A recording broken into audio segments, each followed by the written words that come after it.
Okay, I'm going to introduce the speakers one by one. And I'm going to do so very briefly in the interest of time. We are already late. So I apologize in advance to you three for not giving a really full biographical introduction. We're going to listen first to Professor Jennifer Evans, who is a professor of history at Carleton University in Ottawa, Canada. She is an historian of German cultural history with a focus on gender and sexuality. Her first book came out in 2011 with Palgrave Macmillan called Life Among the Ruins, Cityscape and Sexuality in Cold War Berlin. This is a cultural history of Berlin after the Second World War. And her most recent book, published in 2023 by Duke University Press, is Queer Life After Fascism, Kinship and the Queer Art of History, which deals with issues of respectability, politics, and queer and trans organizing, art, and remembrance. And this is a more recent German history. So Jennifer, please.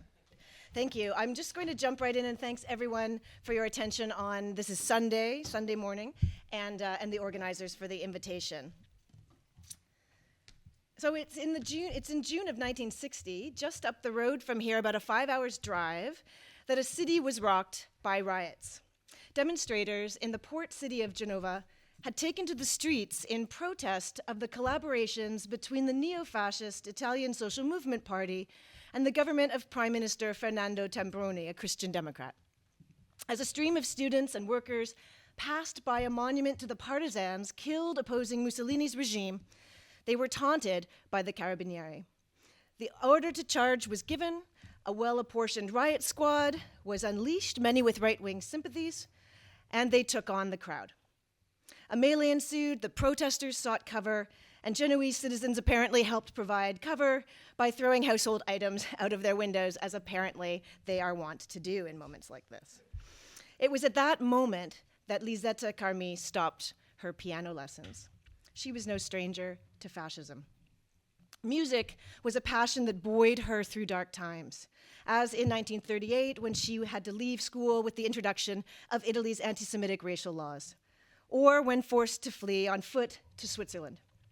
Warned that her participation in the demonstrations might injure her hands, the answer for her was obvious. She joined the strike. It was the same year that she picked up the camera. The stevedores were among some of her favorite subjects, and this photo is for Ofer because it shows the anti-fascist lens being a little bit similar to the fascist lens, maybe. So too were the trans sex workers who walked the streets and alleys of the medieval Jewish quarter, the subject of a series she called I Travestiti, taken between 1965 and 1970 in both black and white and color, and published in book form in 1972. Like George Mosse's ruminations in his memoir, in which he tells the reader that history writing was also a means of understanding my own past through the lens of outsiderdom, citing his dual identity as a same-sex desiring man and a Jew. Carmi's photography offered an avenue into her own self-discovery in a country at a crossroads. Like so many of Carmi's generation, this search for self-understanding in the post-war period was bound up with fears about a resurgent fascism. As Mosse had argued in so much of his writing, culture, myth, beauty, sexuality, gender ideals, and respectability had played signature roles in the formation of exclusionary nationalism, accentuating the cleavages of liberal modernity and ultimately giving rise to fascism. He warned against the manipulation of sentiment and emotion that all facets of nationalism contained. But the fascist revolution cannot solely be understood in negative terms, he suggested. It was also a productive force, satisfying a deeply felt need for activism combined with identification. Fascism gave man access to his inner self, making him a member of a spontaneous, not artificial community. In the post-war period, fears about a resurgent fascism were not misplaced, but liberal democracy was not only in the crosshairs of the radical right. Mosse also cast a skeptical eye on the revolutionary upheaval of 1968, seeing a younger generation a bit too willing to embrace, in his words, a new metaphysics for a morality which will supersede that liberalism, which to them disguises a new centralization of authority and power under the rhetoric of freedom and participation. As he put it in the concluding lines of The Nationalism of the Masses, when representative government threatens to break down, men again wish for a furnished home where what is beautiful and gives pleasure should not be separated from the useful and the necessary. The search for belonging is so strong that people seek shelter in a firm belief system or a concrete identity, however much violence or bloodshed may follow. So myth-making, national symbols, and charismatic leadership, in other words, still held the power to galvanize mass support, though Mosse believed that it could be defanged, at least through the cultivation of the self, through education, and through Bildung. And this raises a good question for us today. Can nationalism truly be humanized as Mosse believed? I want to think here about the tensions at work in the question of modernity's authoritarian potential, and how subsequent post-war progressives dealt with it in conversations around gender outlaws and sexual desire. I'm interested in how these earlier engagements with the fascist threat inadvertently forged new boundaries around idealized and aberrant identities given the struggles at hand. So the issue in the back of my mind is not the advent and takeover of the fascist right. Rather, it's what we do with the problem of the middle when presented with transgressive forms of gender and desire, and what this tells us about the illiberal tendencies within liberalism itself. If we place this tension in its longer history, it asks us, I think, to think about what we do with the increasing populism or fascism of the center, and how this then relates to the rise and return of the far right. If there's one message Mosse left us, it was that we should take heed when presented with arguments around norms and normalcy. In Nationalism and Sexuality, he argued that the categorization of people into ideal types and aberrations helped legitimize their treatment as healthy versus degenerate, paving the way for the removal of Jews, queers, Romani, and the infirm from the national body. This line of thinking was not a deviation of the Enlightenment urge to define and classify. It was a core feature of it. And yet, although Mosse wrote the history of Europe as an object lesson in the dangers of abjection, for him, Zionist and homosexual self-affirmation served as critical examples of the possibility of liberalism to humanize nationalism, even if, as Stephen Aschheim pointed out in his last Mosse talk, Mosse came to question Zionism's potential in the final years of his life, and we can only help but wonder where he'd stand on this today. Other contemporaries were less sure about liberal democracy's ability to tame the beast. This was particularly vexing in matters of desire. At the 1975 Schizoculture Conference in New York City, Michel Foucault saw it as the philosopher's task to call it fascism in all its forms, particularly the new forms of fascism he felt lingered on past 1945 and became too easily tolerated in democracies and dictatorships alike. As he put it in the 1977 preface to the English language edition of Gilles Deleuze and Félix Guattari's Anti-Oedipus, fascism was all around. And by fascism, he meant not only the fascism of Hitler and Mussolini, but also the fascism in all of us, in our heads, our everyday behavior, the fascism that causes us to love power, to desire the very thing that dominates and exploits. That fascism predated the Nazis. For Foucault, it found its origins in disciplinary society, under capitalism, and in the heteronormative framework of the family. As Dagmar Herzog outlawed brilliantly in Sex After Fascism, an amalgam of William Reich's 1933 Mass Psychology of Fascism and Adorno's authoritarian personality mobilized West German 1968ers to wage war on everything, from childhood education to intimate partnerships, to excise the repressiveness of bourgeois respectability, which they interpreted as having led to Nazism. For Deleuze and Guattari, the issues were different still.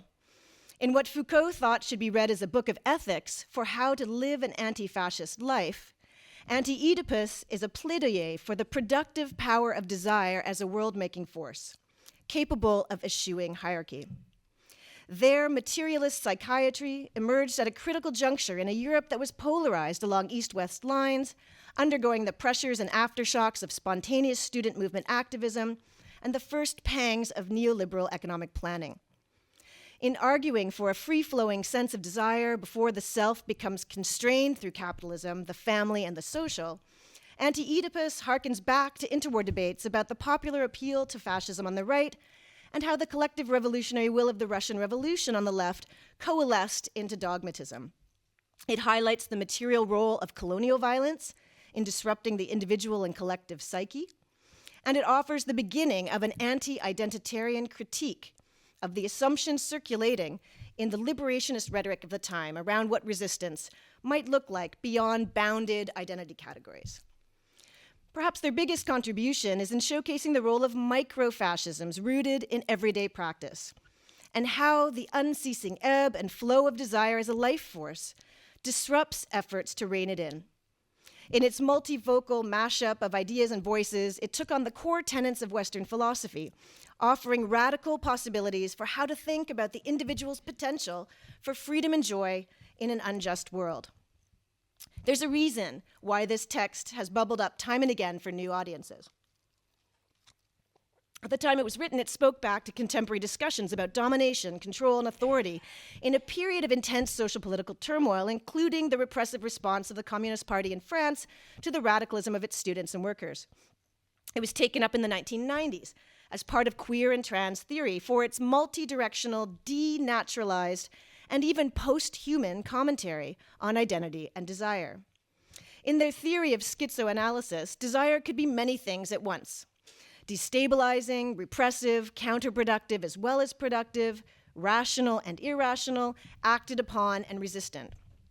By viewing desire as something that operates on different scales in ceaseless and unending connections or assemblages, within and also beyond the body, they provided a language for how to think about gender and sexual identity as always in a state of flux, eschewing efforts to contain it.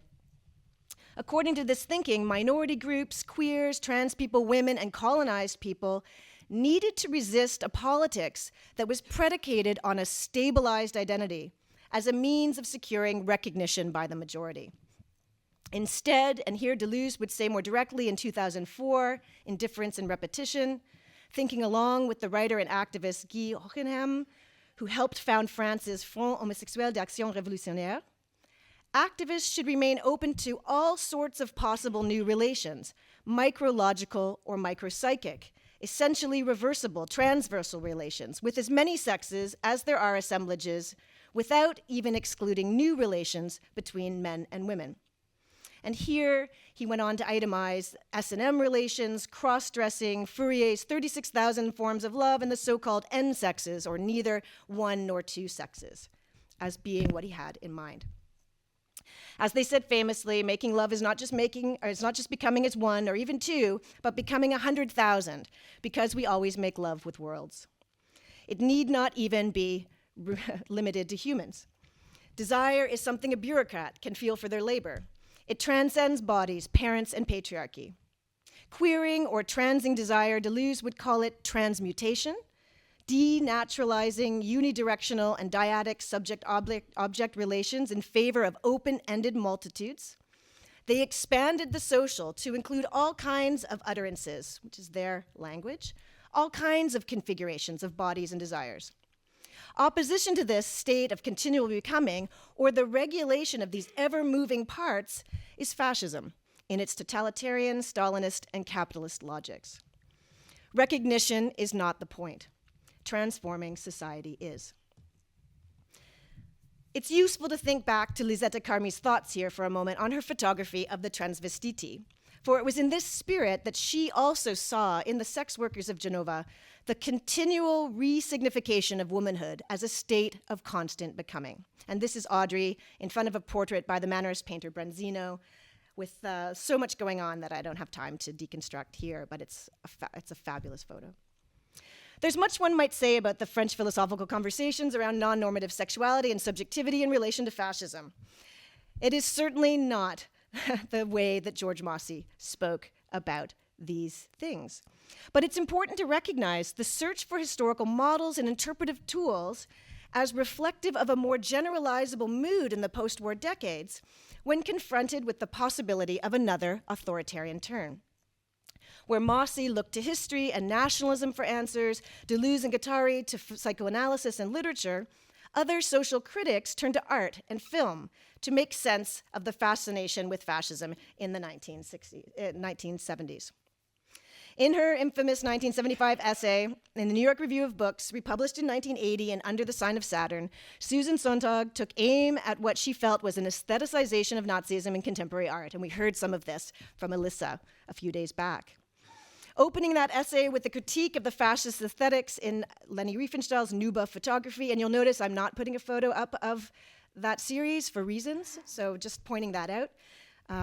She argued that contemporary film and photography neutralized fascism's evil. She worried that people were becoming detached from the history of the Holocaust and World War II, and thus susceptible again to its violence. For those born after 1940, fascism, that great conversation piece of their parents' generation, was exotic and unknown. With echoes of Mosse here, she argued that audiences liked Riefenstahl because in the 1970s, a fair number of young people, now prostrating themselves before gurus and submitting to the most grotesquely autocratic discipline, are former anti-authoritarians and anti-elitists of the 1960s. For Sontag, there was a change in sense and sensibility in the 1970s. Nazi totems and paraphernalia were no longer locked away, if they truly ever were. Helmets and service medals, regalia, and banners had found a market among collectors, with entire magazines promoting the trade. They were also the stuff of pop culture. There's David Bowie's infamous 1976 Playboy interview where he called Hitler a rock star. Regrettable. There's post-punk singers like Susie Sue, gleefully donning leather coats, boots, and swastikas as part of their iconography of unruliness and dissent. It went deeper than just aesthetics, or aesthetics as the kids say today. Members of the legendary Manchester band Joy Division were constantly queried about their political leanings when skinheads kept showing up to their gigs. They finally admitted they took the band's name from the brothel where Jewish women performed sexual labor in Katzetnik's pornographic 1953 novel, House of Dolls. Nationalist chic may have been transgressive, but it was also marketable. It secured a place in film. And this is a wiki page devoted to Visconti's The Damned, which is also just a whole other level. Maybe not what Sontag had in mind, but it's where we are today. It was a feature in literary modernism, and it surfaced in unexpected places and ways in homoerotic underground and experimental photography. Before we move on, that's just the awesome drag scene in Visconti's The Damned, where the son, Martin, an obvious sadist, sings along the lines of Marlene Dietrich's The Blue Angel, Ich will einen Mann, einen richtigen Mann. Nationalist chic may have been transgressive, but it was marketable. It secured a place in film. And when the ultra-nationalist writer and bodybuilder Yukio Mishima collaborated with experimental Japanese photographer Aiko Hosoe on a series of homoerotic images before his death by ritualistic suicide following a failed coup d'etat, he was also tapping into a long-standing literary and visual tradition that eroticized race and empire in the person of Saint Sebastian, patron saint of queer beauty and silent suffering. Though referencing a different authoritarian tradition at the intersection of Japanese and European iconography, Hosoe's Ordeal by Roses traded on what Mosse had recognized as the homoerotic power of classical aesthetics to authoritarian notions of manliness. Recent efforts to draw out the imperial white supremacist underpinnings of the gay gaze with its trademark eroticization of underage youth, as evidenced paradigmatically in the images of boys of Taormina, Italy, by Prussian aristocrat Wilhelm von Gloden, may tell us something vital and intrinsic about the coercive power of photography to sustain these kinds of hierarchies. But as Rachel Hopes Cleaves has shown in her work on Bloomsbury writer and pariah Norman Douglas, if we reduce these images to that of a singular reading, we not only fail to allow a space for the decision-making of boys and their families in choosing to earn a living this way, but it also fits uncomfortably with late 20th century respectability discourses that had unleashed a new moral panic against men engaged in intergenerational sex, and not all of it pedophilic. But Sontag goes a step further. In taking up Leni Riefenstahl's aesthetic as part of film's canon without adequate recognition of its foundation as propaganda, she argues that left-inclined cultural critics disavow Riefenstahl's politics in the name of art. there was very real consequences for not doing so. Even if we laugh at Mick Jagger posing with Riefenstahl for the Sunday Times, also in 1974, and this gets back to Atina's point about needing to unpack the 1970s, it's more difficult to overlook the fact that the progenitor of Fox News, Roger Ailes, was also a huge fan of the filmmaker's camera work. He purportedly drew on her propaganda techniques as a junior media producer on the Nixon campaign, which raises uncomfortable questions about continuities of fascist visual iconographies and media constellations into today. Sontag was already onto this in the early 1970s. The pervasiveness of fascist ideals under other banners, and here she listed the ideal of life as art, the cult of beauty, the fetishism of courage, the disillusion of alienation, in ecstatic feelings of community, the repudiation of the intellect, the family of man under the parenthood of leaders, and so on. And it's interesting here to think of a nod to the psychoanalytics of fascism here. Clearly, this link back to the irrationalism of the crowd had wide purchase, still. Drawing on Georges Sorel and Gustave Le Bon in Nazi culture, Mosse speaks of the alienation and wild irrationality of the modern subject in the era of industrialization and subsequent moments of unrest.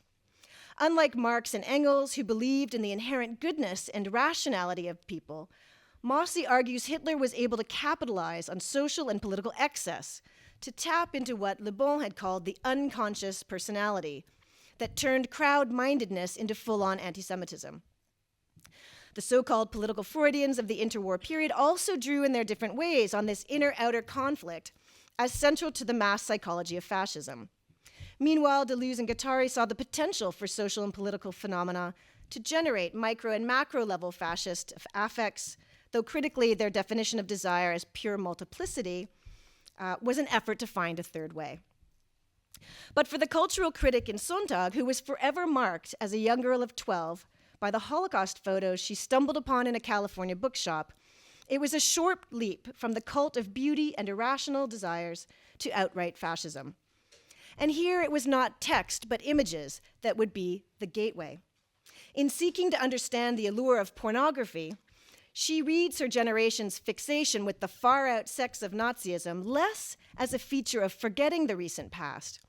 Instead, she returns to this question of repressed desire and why we are beguiled by the very things that are bad for us. She queries, why has Nazi Germany, which was a sexually repressive society, become erotic? How could a regime which persecuted homosexuals become a gay turn-on?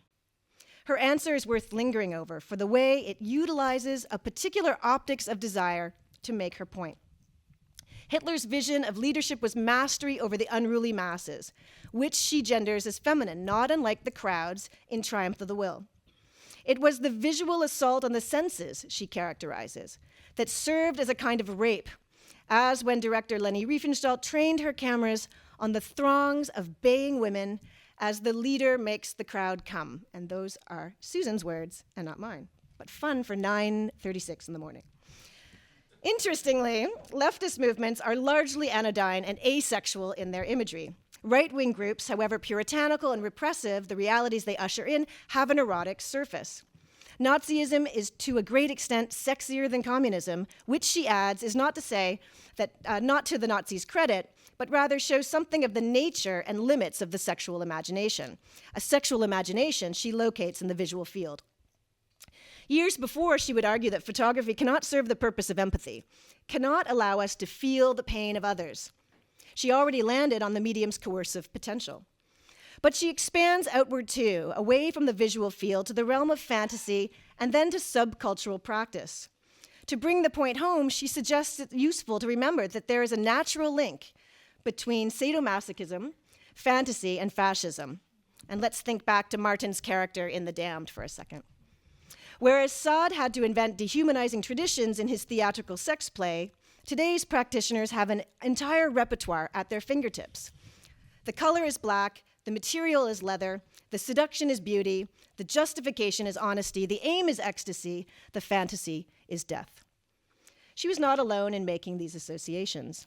Even Foucault wondered that same year, how is it that Nazism, whose representatives were pitiful, pathetic, puritanical figures, Victorian spinsters with at best secret vices, how is it that they can have become, in all pornographic literature the world over, the absolute reference of eroticism. But before turning to this question of Nazism's afterlives in the 70s, let's take a step back and look at the rediscovery of Sade and Sacher-Masoch in the post-war period, because it helps us understand the links being made by Sontag and others between transgressive sexual practices and fascism, and also maybe genocide. In his own time, Sade was recognized as a dangerous libertine and pornographer, as well as a sodomite, atheist, and blasphemer. It was psychiatry that linked his behavior to degeneracy and social hygiene. The discourse around masochism is more interesting still. When Viennese doctor Richard von Krafft-Ebing coined the two terms, sadism after Sade, masochism after the fantasies of the Galician novelist and historian Leopold Ritter von Sacher-Masoch, he was not just describing a paraphilia. He was also making a normative statement about stepchildren of nature, whose fantasies might include everything from the infliction of pain to the joys of erotic wrestling and being dominated by women. Krafft-Ebing's upper-class patients were victims of their irrepressible urges. Although he explicitly eschewed entrenched moral religious stances, at the same time, he characterized Sacher-Masoch's stories of male subservience and domination to women as a distortion of nature, both the supposed naturalists of the hierarchy of the senses and between peoples of Europe. In Venus in Furs, Sacher-Masoch's most famous text, but also, interestingly, in several of his lesser-known philo-Semitic stories of village life in Eastern Europe, so-called Dorf- or Ghetto-Geschichte, like Die Venus von Bradzina, where the wife of a Talmud scholar also enjoyed wearing furs, he presented Slavic and Jewish women as sources of vitality, exoticism, and emancipation from backward men. Historicist accounts of Sacher-Masoch's work suggest his meditations on female empowerment and passionate, if unconventional, desire have an explicit philosophical agenda to call into question dichotomies of nature and civilization, the divinity of the flesh, and the suffocating effects of Western European modernity on what it means to be human. In other words, if we place Sacher-Masoch and his fantasies in his time, we see his sexual scripts as something of a plaidoyer against the denaturalization of sensual life in industrial modernity. When Gilles Deleuze rediscovered Sacher-Masoch in his 1967 essay Le Froid et Cruel, it was at a time when Sade was also gaining recognition as the forebearer of a violent, instinct-driven form of desire that connected perversion, barbarism, and decadence to genocide. To be even more precise, the rediscovery of Sade occurred 3 times in the 20th century. First in the interwar years, and again in the post-war era in France. Concomitant translations meant it was taken up in fits and starts in the English-speaking world in the 70s and 80s. And although he is known for many books, the most impure tale told to man, 120 Days of Sodom, was originally penned, of course, on a parchment scroll in 1795 in secrecy when de Sade was imprisoned in the Bastille. It details the story of 4 libertine Frenchmen and the debauched 4 months they spent in the Black Forest, in which they enact several different passions, perversions of the laws of nature and religion, in ever-increasing violence, culminating in the deaths of several of their partners, and participants turned victims, some of them their own daughters, as well as neighboring youths, boys and girls, between the ages of 12 and 15. While today these ages raise eyebrows, incest, blasphemy, and sodomy were removed from the statute book in 1791 as an effort to neutralize the Christian-inspired morality of the old regime. In the interwar period, the Surrealists saw Sade's embrace of radical freedom as part of their own intellectual and aesthetic heritage. As the French poet Paul Eluard elaborated in L'Évidence poétique, Sade wanted to restore to civilized man the power of his primitive instincts. He wanted to deliver the amorous imagination from its own objects. He believed that out of this, true equality would come.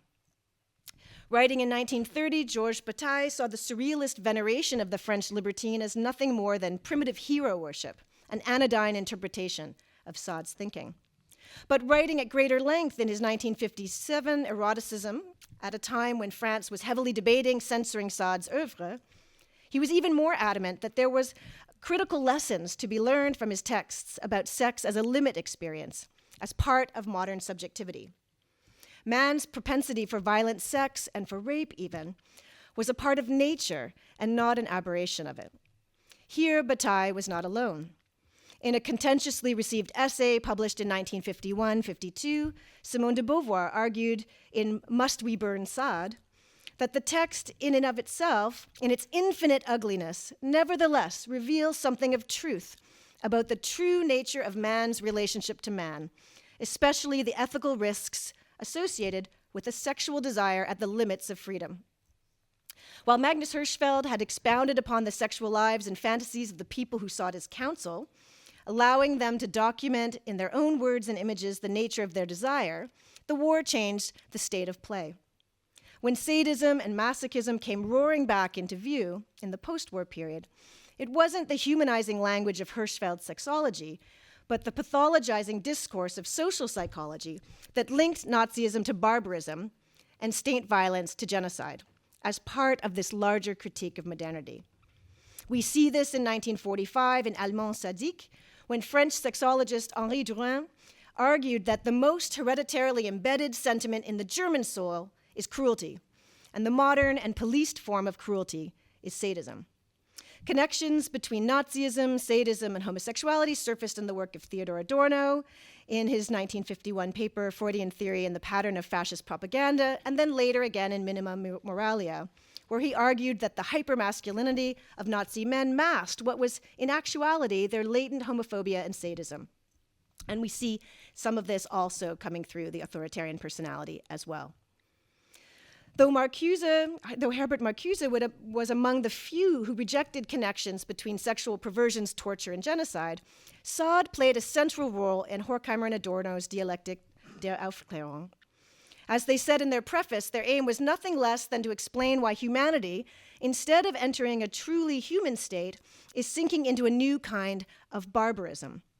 It wasn't the mere presence of pleasure, but its regimentation, like the gymnast's pyramid in Sade's orgies, and the formalized principles of early bourgeois Freemasonry, cynically reflected in the strict regime of the libertine society of 120 Days of Sodom, that heralded things to come. Systematized cruelty undertaken with mathematical precision was a metonym for the violence of the Enlightenment and its celebration of the bourgeois individual freed from tutelage. Sade's celebration of the libertine was a textbook example of the triumph of impulse over reason and reason's natural extension, whose philosophical inevitability was the Holocaust. Writing in the final few years of the war, they saw in the Enlightenment the demystification and regimentation of love as unbridled desire. In Sade, as in Mandeville, private vices are the anticipatory historiography of public virtues in the totalitarian era. This association of Sade as both the opposite and extension of Enlightenment rationalism surfaced in other intellectual traditions as well, from the psychoanalysis of Jacques Lacan to the literary criticism of George Steiner, who went so far in Nightword's High Pornography and Human Privacy in 1965 to argue that there were deep affinities between the total freedom of the uncensored erotic imagination and the total freedom of the sadist. On the occasion of the publication of Maurice Giraudier's The Olympia Reader of erotic and avant-garde literary fiction, the Olympia Press was already famous for publishing Genet, Beckett, Jarrell, Nabokov, and Miller. 5 minutes. He saw sexuality as the last open frontier, the terrain on which the modern writer's talent must, if it is to be pertinent and honest, engage the stress of our culture. On the supposed terra nullius, this new literary canon shouts at its personages, strip, fornicate, perform this or that act of sexual perversion. So did the SS guards at rows of living men and women. It was no coincidence that absolute sexual freedom and the freedom to dehumanize emerged in close historical proximity at the expense of someone else's humanity. In Steiner's telling, the pornographic imaginary threatened to colonize the fumbling, imperfect, sensual, awkward, private life of feeling.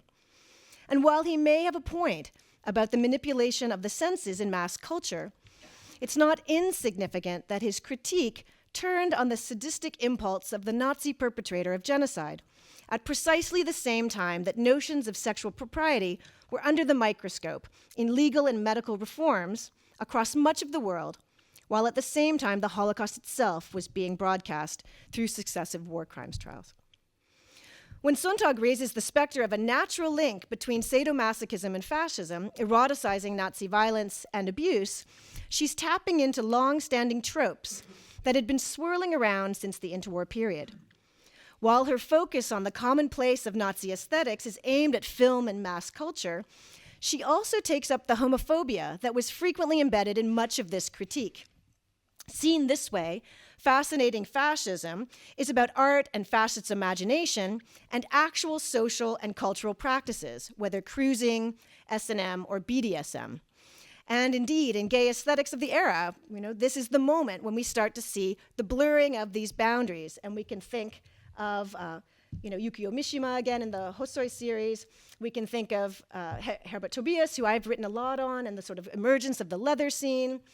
We can think of Robert Mapplethorpe's photography into the 1980s. There's the Swiss photographer of gay and youth culture, Karl-Heinz Weininger, not pictured here. All exemplars of photography's embrace of purchased, maybe intergenerational, and often violent sex.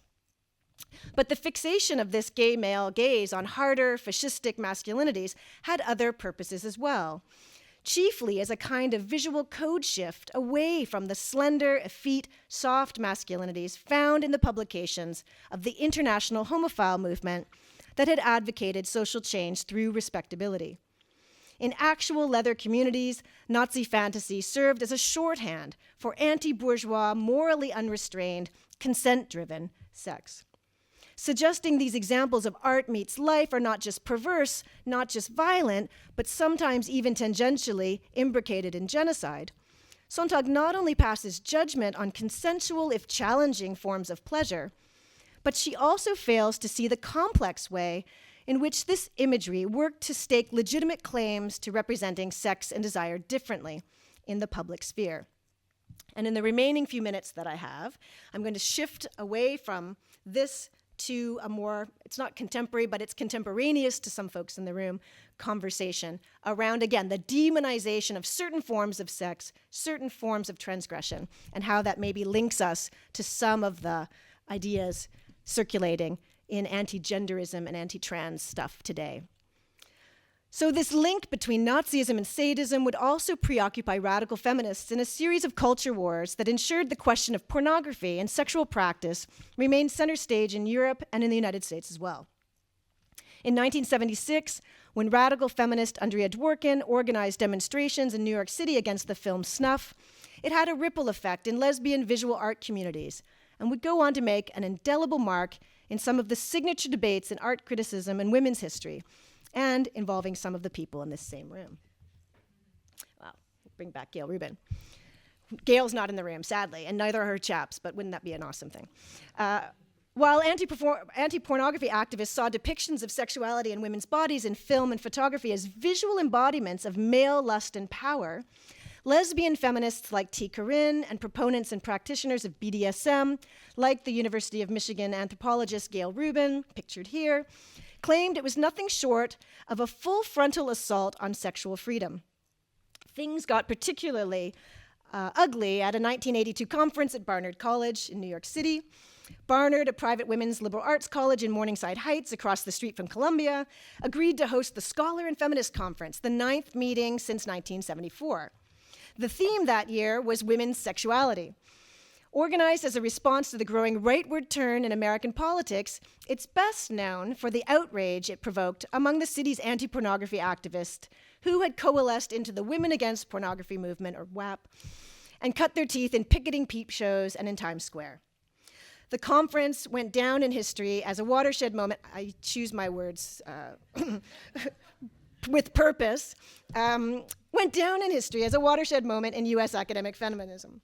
In 18 afternoon sessions, participants took up several topics from abortion rights, sex education, teen romance, disability, and theater to butch femme roles in gay and straight sexuality, psychoanalysis, pornography, and S&M. For 8 months, the planning committee had met in a kind of study group, hashing out the agenda, preparing a background document, which they would circulate with Barnard College faculty and students at Columbia and local feminist literati. The result of these deliberations was the Diary of a Conference booklet, a 72-page zine meets conference agenda that outlined the workshop themes with lively visuals and a few blank pages for participants for their note-taking. It was a hallmark of feminist collaboration. That it was confiscated by a fearful university administration in advance of the session hints not only at contemporary methods to mete out student dissent, but also at the growing moral panic around women's bodies initiated by the right-leaning Republican government and perpetuated by anti-porn activists who poured gasoline on the fire with their own recriminations of this whole endeavor. And the result of this also caused the baby Atina Grossman, to write a letter of solidarity with the organizers, which I found in the archive. So even here, the specter of sexual excess resurfaced in connections drawn from radical feminist anti-pornography activists like Annie Dworkin, who lingered over the similarities between patriarchal domination, sadism, and the concentration camp universe. And there's a little bit more I could say about that, but in the interest of time, I'll get right to the point that just to say BDSM is not necessarily all of these evil things, that even in East Germany, there are these lovely examples of feminists debating, the nature of their community and how to, have consent-driven, maybe at the limit transgressive sexuality. At the Barnard Conference, Gail Rubin presented what would become her signature intervention in what would then later transpire as gay, lesbian, trans studies, Thinking Sex, Notes for a Radical Theory of the Politics of Sexuality, in which she interrogated leftist, rightist, feminist, and patriarchal groups for their notions of morality around what is and isn't respectable sexuality. And it was in this text that we see her put forward this idea of the charmed circle and the argument that within society we have certain forms of sexuality that are demonized, and gradually over time certain forms of sexual practices are embraced by the center and the status quo. And what she argues is that, What she argues is that as we are moving on into the 70s, 80s, and 90s, as she revisits this argument in subsequent publications, is that while certain forms of sexuality and sexual practices, sexual coupling, through things like gay marriage, homosexuality has been naturalized and has been embraced, while at the same time demonizing other forms of sexuality that might stand at the limits of this charmed circle. And this is where her ideas really force us to think, again, about the limits to what is acceptable, what is respectable, and what will go on to become the touchstones of opposition by not just the right, but also the liberal center. So I'll wind it up there.